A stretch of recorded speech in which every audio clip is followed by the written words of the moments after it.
오늘 말씀은 제가 이렇게 특별히 따로 어떤 주제를 정한 건 아니고 어떤 그 쇼츠 영상을 하나 봤는데 그게 좀 저에게 충격적으로 다가와서 그 쇼츠 영상을 제가 오늘 그 내용을 소개하면서 하려고 해요. 이 쇼츠 영상은 그 삼성 제일교회라고 하는 교회가 있더라고요. 그 담임 목사가 누군지 난 모르겠는데 그 예배 설교에서 그 하이라이트 되는 부분만을 이렇게 편집한 거예요, 쇼츠로. 그렇게 해서 해놨는데 그 쇼츠의 그 제목이 뭐냐면 많은 교회는 하이퍼 칼빈주의의 독침을 맞은 상태다. 이 제목이 끌려서 제가 봤어요. 제목이 끌려서 오늘날 많은 교회는 하이퍼 칼빈주의의 독침을 맞은 상태다 이거예요. 그리고 그 쇼츠 영상의 내용이 어떤 내용이냐 제가 하나도 틀림없이 그대로 옮겨서 적었습니다. 의롭게 살아가는 시작이 칭의란 말이에요. 그럼 의롭게 사는 것이 없으면 중생이 거듭남이죠. 거듭남이 없다는 거예요. 이게 무서운 거라고요. 이게 의로운 삶이 없으면 거듭난 자가 아니라고요. 그게 우리를 공포스럽게 하는 거란 말이에요. 그게. 그런데 바로 여기 이 부분에서 하이퍼 칼빈주의는 어떻게 이제 생각하냐 그러면요, 우리들의 행위에서 거듭난 자의 모습이 드러나지 않더라도 의로운 삶을 살고 있지 않고 우리가 죄악 속에 있고 우리가 나쁜 짓을 열심히 하고 있어도 그럼에도 불구하고 나는 구원받았다라는 것을 의심하지 말라. 이게 보편적인 하이퍼 칼빈주의가 하는 얘기예요. 내 삶에서는 분명히 그리스도인답게 거듭나는 흔적이 없어요. 흔적이 없어도 교회를 나오잖아요. 그런 구원에 의심하지 말라. 거듭남을 의심하지 말라. 이게 일반 교회 하이퍼 칼빈주의에서 외치는 거예요. 그런데 청교도는 그렇지 않습니다. 너희가 의로운 삶이 없는 건 거듭나지 않아서야. 간단하게 얘기해요. 간단하게. 이렇게 끝이에요.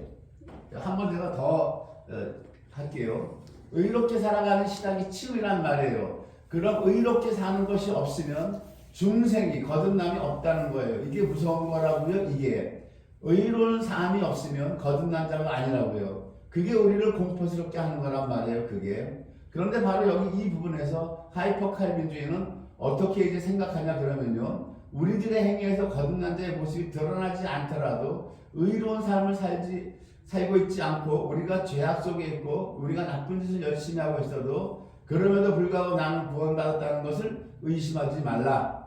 이게 보편적인 하이퍼 칼빈주의가 하는 얘기예요. 내 삶에서는 분명히 그리스도인답게 거듭난 흔적이 없어요. 흔적이 없어도 교회를 나오잖아요. 그러면 구원에 의심하지 말라. 거듭남을 의심하지 말라. 이게 일반 교회 하이퍼 칼빈주의에서 외치는 거예요.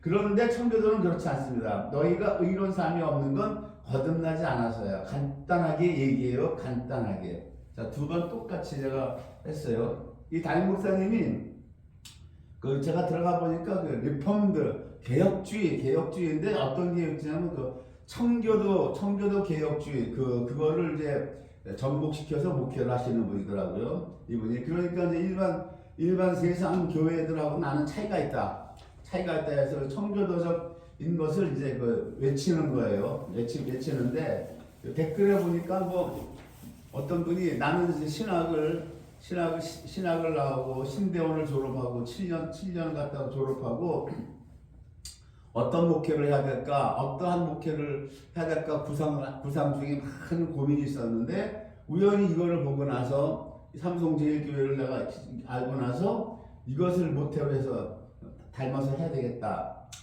그런 댓글도 있었는데 영상을 보니까 대형교회는 아니고 중형교회 정도 돼요. 성가대도 있고 성도들도 꽤 좀 있고 하는데 저는 오늘 제목이 뭐냐면은 또 하나의 독침이다. 또 하나의 독침. 또 하나의 독침이다 가지고 오늘 제가 이 부분을 공격하려고 하는 의도도 없고 태클을 걸려고 하는 의도도 없어요. 전혀 없고 우리가 바른 구원관을 알아야 되기 때문에 제가 말씀을 드리는 거예요. 그래서 이것이 청교도에서 청교도 개혁주의에서 이것을 외친다고 한다면은 이것은 또 하나의 독침이 된다 이거예요. 그럼 제가 반론을 제기하면서 하나하나 제가 이것이 왜 독침이 되는가를 이제 반론을 제기하는 거예요. 의롭게 살아가는 시작이 칭의란 말이에요. 처음에 이렇게 있죠. 이 설정 자체가 잘못된 거예요. 설정 자체가 어떻게 잘못되었냐면은 구원을 지금 이분이 어떻게 설교를 했는지 모르는데 칭의, 성화, 영화 세 단계 세 시대로 구분되어 있어요. 이거는 서신서에서 사도 바울이 계속 얘기하는 거예요. 각 서신서마다 얘기하는 거기 때문에 그 서신서를 제대로 관찰하고 깊게 고찰하면 이게 칭의, 성화, 영화의 세 단계 세 시대인데 칭의는 구원의 첫 단계예요. 예수님을 구주로 믿은 자에게는 이미 받은 구원으로서 시제는 과거 시제입니다. 이 칭의는 우리가 모두 다 받은 거예요. 지금 이 거듭남이 칭의 똑같은 얘기예요. 너희가 그 은혜를, 그 대표적인 말씀이 에베소서 2장 8절이죠. 너희가 그 은혜를 인하여 믿음으로 말미암아 구원을 얻었나니, 얻었다라고 사도 바울은 얘기하고 있어요. 이미 얻었다. 이것이 너에게서 난 것이 아니다. 하나님의 선물이라. 행위에서 난 것이 아니니 이는 누구든지 자랑치 못하게 함이라. 이렇게 했어요. 예수님의 십자가의 공로로 이 거듭남, 칭의의 구원을 받은 거예요. 이 구원이 영이 구원받은 거예요. 영이. 그럼 여기 지금 의롭게 살아가는 시작이 칭의인데 그것이 아니라 의롭게 살아가기 시작하는 것은 칭의가 아니라 그 다음에 성화 단계, 성화. 칭의와 성화, 영화에서 두 번째 단계예요. 의롭다 칭함을 받은 하나님의 자녀들이 의로운 삶을 살아가는 것.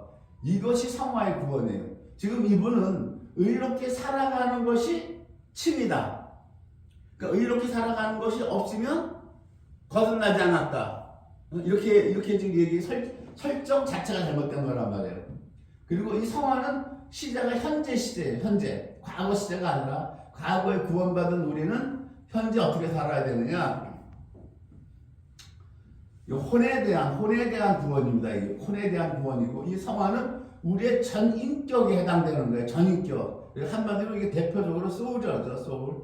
리빙 소울 그럽니다. 혼이라고 그러죠. 빌립보서 2장 12절, 13절에 이 사도 바울이 이렇게 얘기해요. 나 없을 때, 지금 사도 바울 옥에 같이 했잖아요. 나 없을 때 너희가 더욱 항상 복종하여 두렵고 떨림으로 너희 구원을 이루라. 이 명령이 어디에 떨어지고 있어요? 우리에게 떨어지고 있어요. 우리에게 선택하라고 하는 거예요, 지금. 우리에게 네가 선택하라고 하는 거예요. 너희 구원을 이루어 나가라고 하는 거예요. 현재 시제에서 어떻게 이루어 나가느냐? 너희 안에서 행하시는 이는 하나님이시니 너희 안에서 행하시는 이는 하나님이시라고 했죠. 어떤 하나님? 성령 하나님이라고 하는 거예요. 성령 하나님이시니 자기의 기쁘신 뜻을 위하여 너희로 소원을 두고 행하게 하시나니 이렇게 돼 있죠. 말씀은 법이에요. 법. 말씀이 법입니다. 이 말씀이 법이다라는 것을 못 깨달아요. 자유주의 신학자들이. 그래서 요즘 어떤 말이 유행하면 성경이죠. 거룩한 법이다요. 하나님의 말씀은 성경 전서잖아요. 자유주의 신학자들이 들으면서 이걸 뭘로 바꿨냐? 성서라, 성서. 거룩한 글이다 그런단 말이에요. 이게 성경을 못 깨달으면 이런 헛말이 나오는 거, 헛말이에요.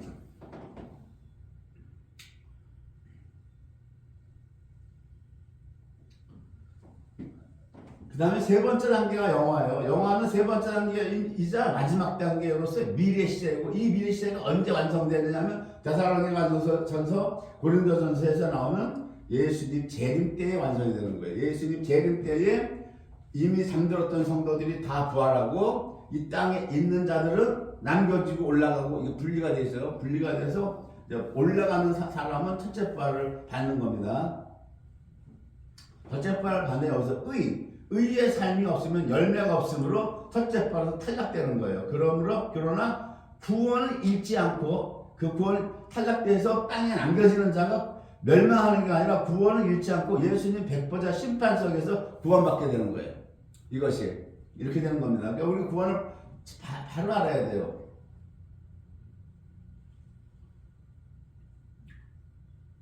성화의 단계를 칭의의 구원으로 설정한 것이 큰 오류가 되고 이것이 대단한 착각인 겁니다. 여기서 한 걸음 더 나가서 의로운 삶이 없으면 거듭나지 않았다라고 설정해서 가르치는 것은 또 하나의 독침이 되는 것이고 거듭남이라는 것은 성령님이 내주하실 때 일어나는 일생에 단 한 번 일어나는 사건이에요.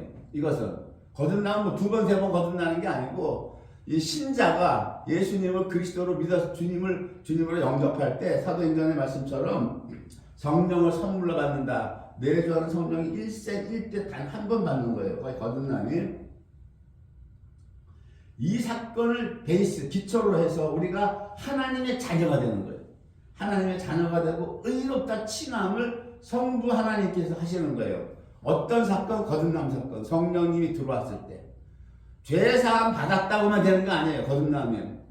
우리가 하나님 자녀가 되는 건 죄사함 받았다고만 하나님 자녀 절대 되는 거 아닙니다. 사도행전 베드로가 얘기했죠. 그러므로 너희가 각각 그리스도의 이름으로 그죠? 회개하고 세례를 받으라 그러죠. 세례 받으라.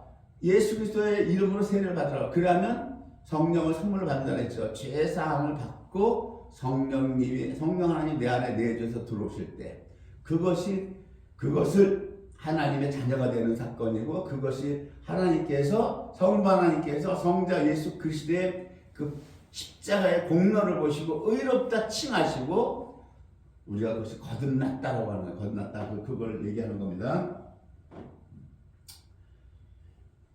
이것을 부정하는 것은 저주가 되는 것이고 악한 말이 되는 것이고 판단 정죄가 되는 거예요.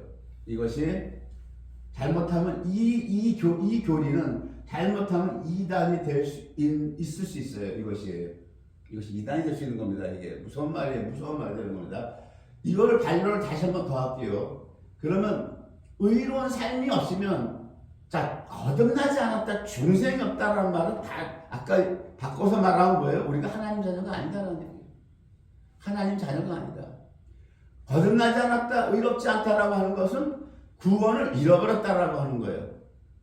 거듭났고 하나님의 자녀가 됐고 내주하는 성령님이 있기 때문에 열매가 없는 쭉정의 삶을 살아도 마지막에 백보자 심판석에서 구원을 받는데, 그 기초가 거듭났기 때문에 내주하는 성령님이 들어와 계시기 때문에 마지막 그리스도 심판석에서 구원을 받는데, 당신 의로운 삶이 없으니까 거듭나지 않았다라고 하는 거는 우리는 뭐예요? 구원이 아예 없다는 거예요. 그 결론은 뭐예요? 의로운 삶이 없어서 거듭나지 않았다라고 하는 건 영원한 불못 들어간다고 하는 거예요. 그 얘기가 똑같은 겁니다, 여러분. 그러면 과연 이분이 얘기하는 건데, 이게 청교도 리폼드, 청교도 개혁주의에서 전부 다 이렇게 가르치는 거지. 청교도는 깊이 안 봐서 모르겠는데, 이게 과연 맞냐? 성경적으로 보자. 구약을 봅니다. 성경은 이런 교리를 따질 때는 신약 갖고 부족해요. 항상 구약을 봐야 돼요, 여러분. 자, 구약을 봅니다. 출애굽 이후에 유월절을 했죠. 자, 유월절 사건이 뭐다? 성경은 유월절, 이스라엘은 유월절 사건이 첫째 으뜸이에요. 유월절 사건이 예수 그리스도의 피를 문 임방과 설주에 바르죠. 이게 거듭난 사건이란 말이에요. 이것이 칭의의 사건이라고요. 이것이 하나님의 구약에는 아직 메시아가 안 왔기 때문에 하나님께서 자녀라고 안 그러고 이스라엘 내 백성이라고 그래요. 나는 너희 하나님, 너희는 내 백성. 메시아가 안 오셨기 때문에 신약에서는 백성이란 말이 사라져버려. 이제 바로 자녀야, 자녀. 너희야, 예수님이잖아. 너희 아버지라잖아. 너희 천부께서 이러잖아요. 네? 구약과 신약의 차이가 이렇게 어마어마한 차이인데, 자, 그러면 이스라엘 백성들이 의로운 삶을 못 살았다고 해서 하나님과 이스라엘 백성, 너희는 내 백성과의 관계가 깨졌느냐? 이걸 보잔 말이에요. 신약에서는 자녀잖아요, 자녀. 거듭나지 않았다라는 말은 뭐냐? 너희 하나님 자녀 아니라는 얘기, 똑같은 얘기예요. 의롭지 않다라고 하는 겁니다. 같은 말이란 말이에요.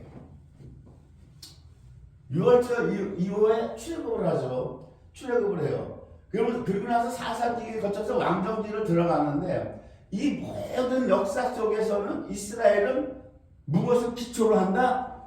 거듭났다라고 하는 거예요. 6월절 사건으로. 이미 하나님의 백성이 됐다라고 하는 거예요, 여러분. 그거를 기초로 해서 이들이 어떻게 살아갔느냐를 보여주는 거예요. 이스라엘 역사 자체가. 자, 봅니다. 자, 사사기는 그냥 걸러 뛰고 왕정기를 보자고요. 왕정기를.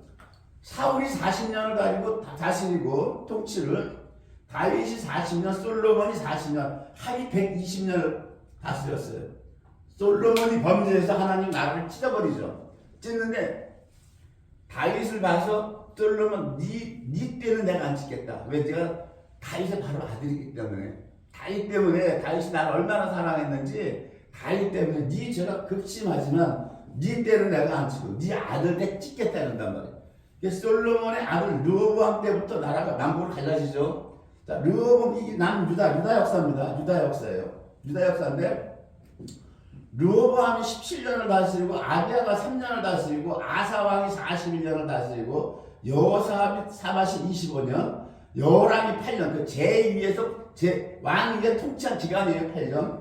아하시아가 1년, 아달랴가 6년, 요아스가 40년, 아미샤가 29년이에요. 우시아가 52년, 요담이 16년, 아하스가 16년, 히스기야가 29년, 므낫세가 55년, 아몬이 2년, 요시아가 31년을 다스렸고 여호아스가 3개월, 여호야김이 11년, 여호야긴이 3개월, 시드기야가 11년, 도합 494년 6개월을 다시 왕정기가 500년 가는 거예요.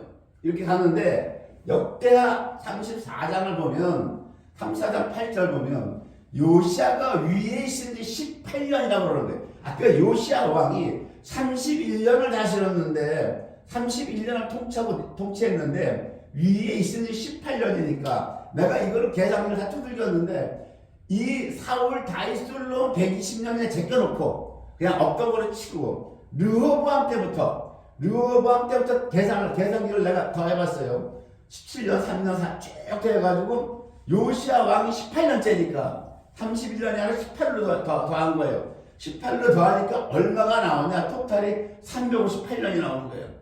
이 위에 왕들 120년 제압 빼고 358년에 어떤 일이 벌어졌느냐?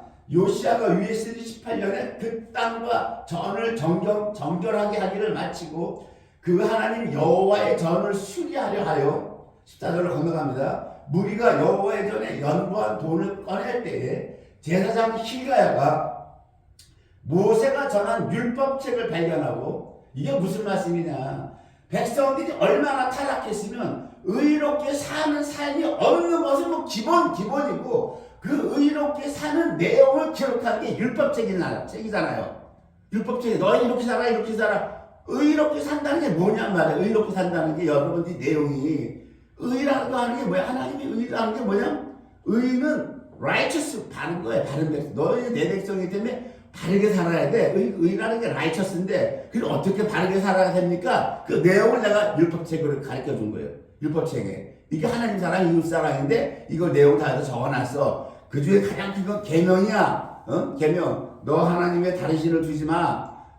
메시아가 안 왔기 때문에 탐심 우상 숭배이나 하나님 이 말씀을 안 하시는 거야. 메시아가 안 왔기 때문에 그냥 다른 신만 두지 마. 새긴 우상을 만들지 말고 절하지 마. 계명만 이렇게 낮게 라우 룰로 정해주신 거야. 그러면서 시내산 언약을 맺을 때 너희 의지로 지키라고 한 거야. 왜? 메시아가 안 왔기 때문에 낮은 율법을 주면서 이거 의지로 지켜봐 이렇게 하라는 말이에요. 이걸 지켰을 때 너희가 의로운 백성이야. 이거란 말이에요. 의로운 삶을 어떻게 살아가느냐. 그런데 이스라엘 이 백성들이 지금 전부 우상 숭배로 하나같이 달려. 왕이고 제사장이고 백성이고 다 타락해가지고 성경은 그걸 폭로하는 거야. 지금 성직자고 왕이고 다 타락해가지고 하나로 쏠려서 지금 우상 숭배로 가고 있는데 지금 이 역대하 34장에 요시아 왕이 위에 있은 지 18년에 어떤 일이 발견되느냐. 모세가 저는 율법책을 발견했다.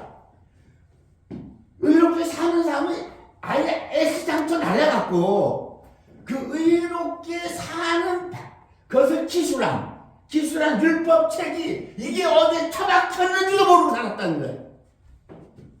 언제까지? 지금 르호보암 때부터 해가지고 358년 아니에요. 지금 4월 40년 다윗 40년 솔로몬 40년 120년을 그냥 없다 치고 성경이 이거를 폭로하는 거예요. 이거를 폭로하는 거예요. 내가 이거를 칠판에 적을 때 하나님이 성경님이 이 속에서 뭐라고 말씀하시냐면은 내가 그것도 금방 웃었어. 너희가 공부를 못해서 아주 꼴등을 해도 내가 좋다. 야, 꼴등을 해도 책가방하고 필통을 들고 다녀야 될 거 아니야. 근데 꼴등하는 주제꼴에 책가방이 어디에 처박혔는지 필통이 어디 있는지도 모른다는 거야 지금. 내가 어제 이걸 적었는데 이걸 적다가 얼마나 웃음도 나다가 눈물도 나고 그래 사실. 그랬는데 이게 그걸 얘기하는 거예요. 19절 왕이 이 율법책이 발견됐다는 말씀을 듣자 곧 자기 옷을 찢더라. 요시아 왕이 대단한 선한 왕인데 그 요시아 왕이 두려운 거야. 두려운 거야. 하나님 앞에 두려워할 줄 아는 왕이에요. 요시아 왕이. 다른 왕들하고 달라. 그래서 길가야와 사반의 아들 아히감과 미가의 아들 압돈과 서기관 사반과 왕의 시신 아사야, 이 네 명, 아히감, 압돈, 사반, 아사야, 이 네 명에게 명해서 너희는 가서 나와 및 이스라엘과 유다의 남은 자를 가여 이 발견한 율법책의 말씀에 대해서 여호와께 물으라. 우리 여호와 하나님이 어떻게 말씀하시는가? 이제 겁이 나는 거야. 요시아 왕이. 우리 열조가 여호와의 말씀을 지키지 아니하고 이 책에 기록된 모든 것을 출행치 아니하였으므로 이것이 우리 마지막 시대에서 우리들의 모습이에요. 지금 여러분 이 율법책 발견하고 이것이 구약 때 얘기뿐만 아니라 현재 우리들의 모습이에요. 지금 우리들의 모습이라고. 지금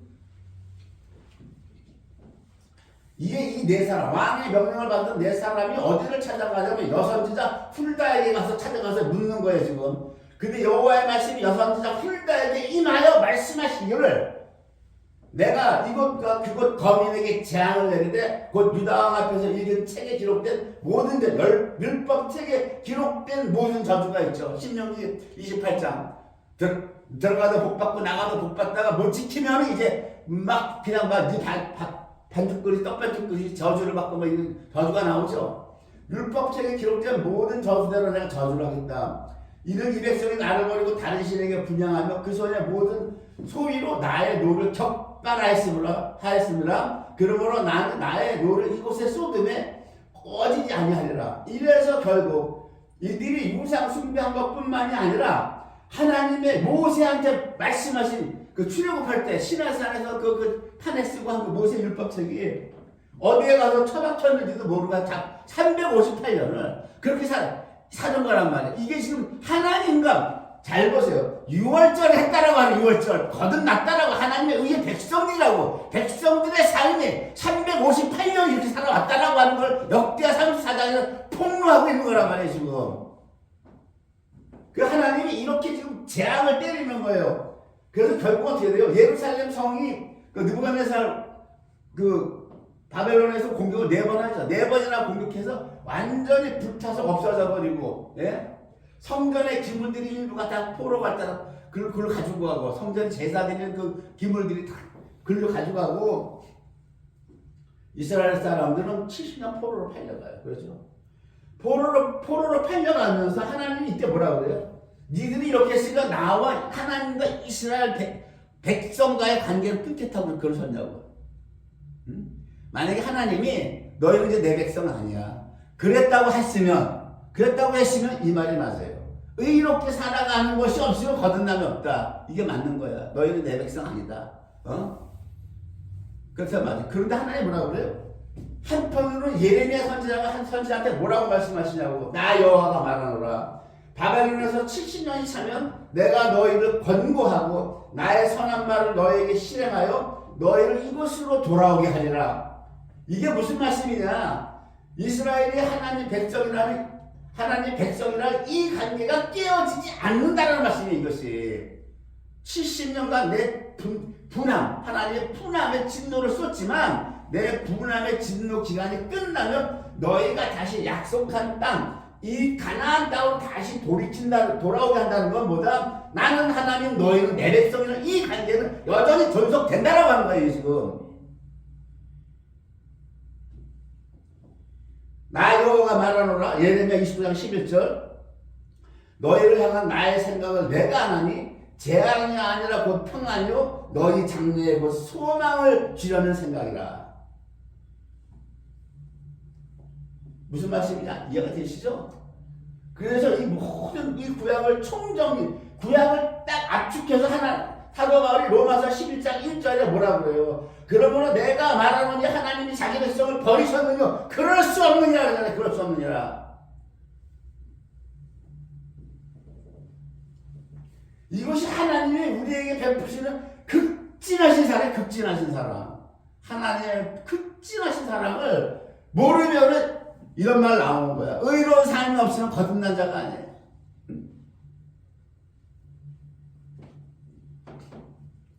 말씀을 모르니까 이런 말에 이런 말에 또 팽 가는 거야. 댓글 보니까 목사님 아멘 말씀 감사합니다 댓글 보면 또 그런 게 있어. 가관이야 가관이라고. 그 다음에 반론 의로 사람이 없으면 거듭남이 없다라고 하는 반론. 이제 반론 1번 했고 2번까지 해서 3번 한다 반론. 거듭남의 사건은 100% 성령 하나님의 사역이에요.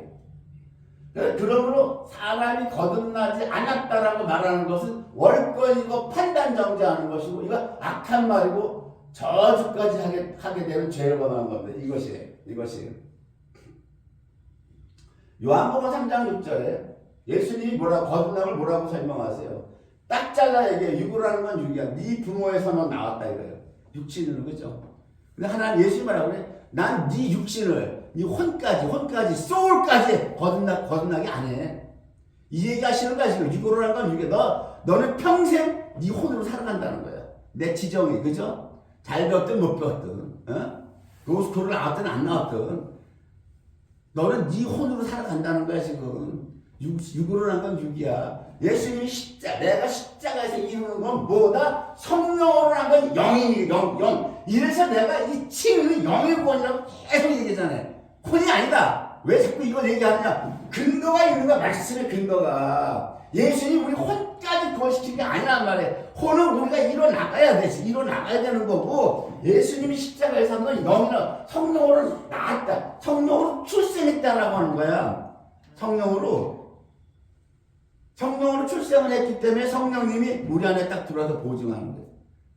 에베소서 4장 30절에 너희 안에 계시는 성령님이신데 너희 구속의 날까지 인쳤다. 보증하고 있다. 너를 부활시킨다고. 그 보증한다고 너를 부활시킨다고 보증한다는 에베소서 4장 30절 어떤 조건이 없어. 네가 열매를 맺었든 못 맺었든. 관계가 없어. 관계 없는 거야. 너를 끝까지 너를 개런티 한다는 거야 이것이. 그래서 쭉 저희가 마지막에 구원을 받는단 말이에요 지금. 이거 오늘날 뭐예요? 이거 뭐 니들 의로운 사람 없으면 다 구원 못 받은 거야. 건너지 않아서 마음대로 판단정죄하는 거라고. 이것이 독침주의. 이런 독침이 없는 거예요. 이런 독침이. 그리고 이거 뭐라고 그래? 이게 청교도 개혁주의 신앙이라고 하는 거야 이게. 그럴듯해요? 그럴듯해 보이냐고 이게.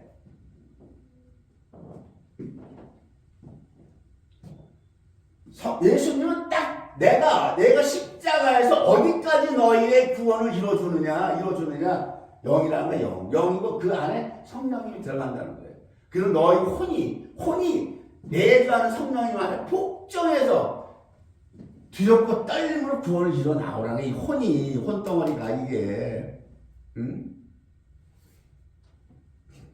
그러면 여기서 혼덩어리가 복종해서 두렵고 떨림으로 이뤄 나가면 첫째 발에 너희가 들어가고, 그거 안 하고 네 쪼대로 살아가면 아까 여기처럼 율법책을 가지고 처박 쳤는지도 모르고 네 쪼대로 살다 보면 땅에 안겨져서 천년왕국 못 들어가고 마지막에 올라와서 거기서 누구든지 생명책에 기록되지 못한 자는 불못에 던지더라 그러죠. 사도요한한테 하나님 거꾸로 보여주고 거꾸로 그걸 바로 보여주면 구원론을 바로 깨닫잖아. 생명책에 기록된 자는 지옥불에 영원한 불못에 안 들어가더라 이러면 이거 바로 깨닫는데, 이 말을 뒤집어서 해놓으니까 사람들이 신학자들도 모르는 거야. 지금 이게 계시록을 봐도 뭐가 뭔지 모른다고 지금. 성경 말씀 성령님이 안 풀어서 모르는 거야 여러분들. 분명히 아세요 여러분들. 그러면 예수님이 뭐라고 그래요? 딱 못 박아버려. 바람을 성령님을 바람으로도 비교한다. 바람 구름 불기둥 구름기둥이죠. 바람으로도 표현을 해요. 그러니까 예수님이 바람이라고 말씀하는 건 뭐예요? 성령을 얘기하는 건 성령이 임의로 볼 때, 성령 하나님 임의로 자기 마음대로 부는데 네가 그 소리는 들어도 어디서 오면 어디로 가는지 알지 못하나니 성령으로 난 사람은 다 이렇대요. 그 성령 하나님 거듭남은 성령 하나님 100% 성령 하나님의 사역이에요. 내가 얘기했어요. 저 사람 거듭난 것 같아. 이 사람 거듭나지 않은 것 같아. 반대 현상이 있을 수 있어. 거듭나지 않은 사람이 거듭났고, 거듭난 것 같은 이 사람이 거듭나지 않을 수가 있어요 여러분. 100% 성령 하나님의 사역이기 때문에. 이분이 동영상 하나 더 올렸는데, 중생 했는지 안 했는지 확인법이라고 해가지고 또 쇼츠를 올렸는데, 그 사람은 중세가 거듭난 사람은 하나님을 사랑합니다. 그 다음에 자기 주관대로 살지 않습니다. 하나님의 말씀대로 살아갑니다. 늘 기도합니다. 교회 중심으로 살아갑니다. 뭐 이런 걸 써놨는데 맞아. 이거 내가 반박하는 건 아니야. 거듭난 자가 이렇게 살아가요. 자기 주관대로 안 산다고. 그리고 말씀을 보고 기도를 하고 늘 기도하고 교회 중심대로 살아갈 수 있어. 그럼 내가 이거가 틀렸다라고 하는 얘기를 꼭 이렇게 못 살았다고 거듭나지 않은 게 아니란 말이에요, 이게. 이렇게 못 살았어도 얼마든지 거듭난 사람 많은 거예요, 여러분. 이렇게 사는 사람이 전체 프로테이지 보면 10명에서 한 명이나 2명이 있다고 치자고. 나머지 8명은 거듭나지 못했어요. 나머지 8명은 거듭난 사람이야. 거듭났는데 기도도 못해. 말씀도 못 봐. 게을러서 못 볼 수도 있고 생활이 바빠서 피곤해 쩔어서 못 볼 수도 있어. 그때 그 사람이 거듭나지 않으면 천만의 말씀이라니까. 얼마나 거듭난 거야 지금. 무슨 얘기지 않습니까? 이거를 지금 이렇게 이런 중생한 자 무슨 병아리 간별사 모양으로 저게 거듭났냐? 그러면서 말하기 보다는 이런 게 없으면 나는 여러분들이 구원받지 않은 거로 잘 나는 그렇게 알아요. 이걸 영상 소총사 끝내더라고. 무서운 거 이게 그러면서 이게 청교도 개혁주의라고 그러는데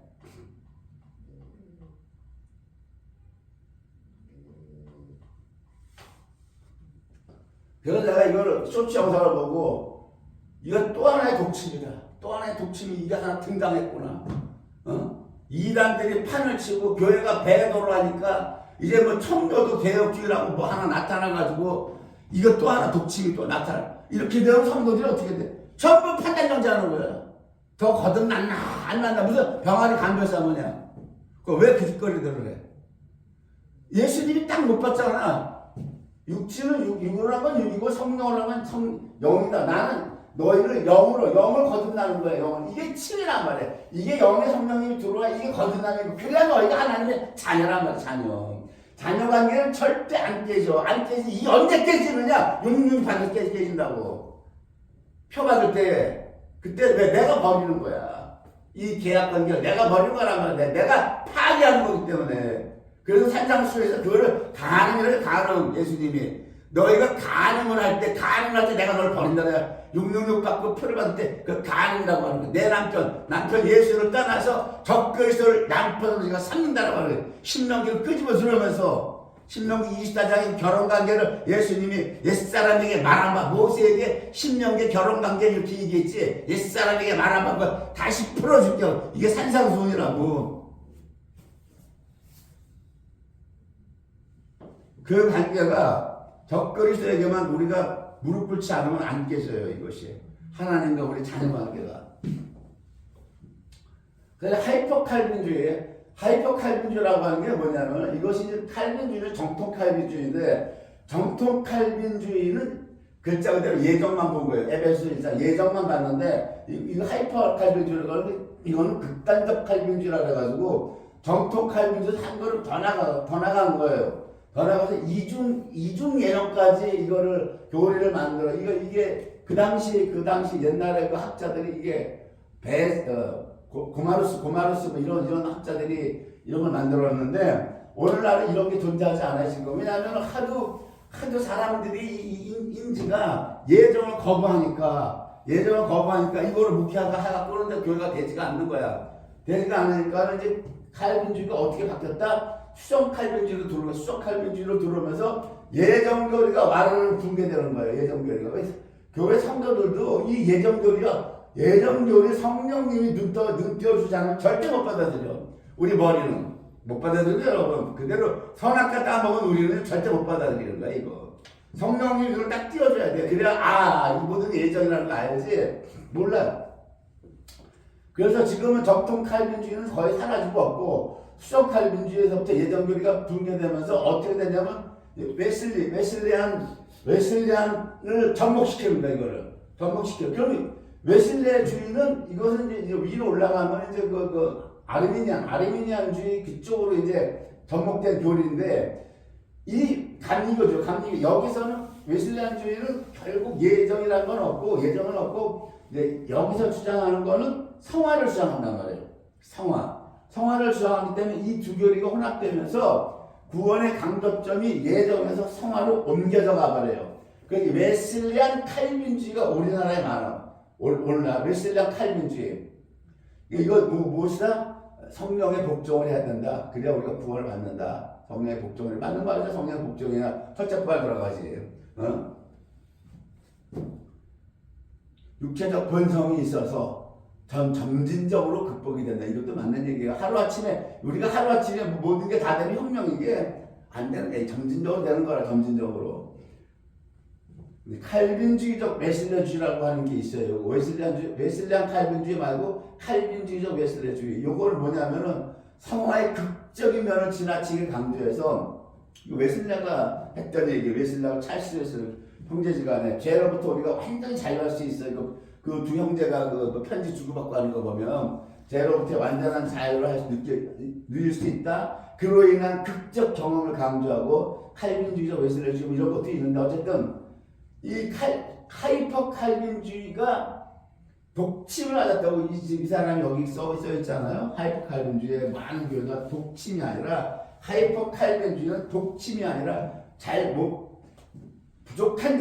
부족한 점이 뭐냐면 비록 의로운 사람이 없어도 거듭난 자로서 하나님의 자녀고 의로운 자다라고 저기 얘기했잖아. 하이퍼 칼빈 맞는 말이 저게 맞는 말이라고. 하이퍼 칼빈주의. 이 사람은 하이퍼 칼빈주의가 독침이라고 하는데 이 말이 맞는 거예요. 의로운 삶이 없고 비록 거듭난 흔적이 안 보여도 이 사람이 구원받았다 거듭난 의심하지만 맞는 거예요. 이 사람이 거듭났다는 이 사람이 거듭났다는 그 전제 조건 하에서 구원받은 거란 말이에요. 영이 구원받은 거예요. 그렇기 때문에 영이 구원받았기 때문에 이 사람 이렇게 내가 거듭난 흔적이 없어도 이 영 속에서 성령님과 함께 탄식한다고. 자기도 뭐 탄식하고 울어요, 여러분. 이게 있다고, 이게. 자, 그 다음에, 하이퍼 칼빈주의 부족한 점은 뭐냐? 독침이 아니라, 구원을 치유에만 고정을 시켜서 보는 거예요. 예정으로만. 이거 성화를 갖다가 무시한다고. 무시해서 성화가 없어도 다 올라간다. 다 올라갑니다. 다 구원받습니다. 부활됩니다. 이렇게 가르치는 거란 말이야, 이게 부족한 거야, 이게. 독침이 아니라, 이것이.